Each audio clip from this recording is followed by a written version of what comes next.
Hello guys, welcome to my channel. Today in this video I'm going to show you how to install or reinstall Microsoft OneDrive on your Windows computer.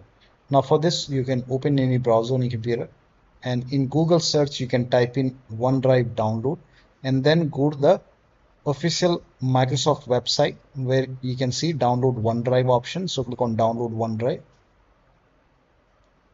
and then you can run this exe file.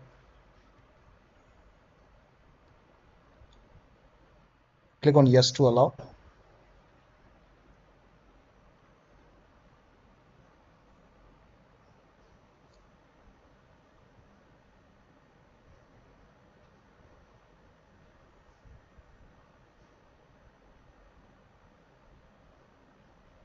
And here at the bottom right, once installed, you will see OneDrive over here.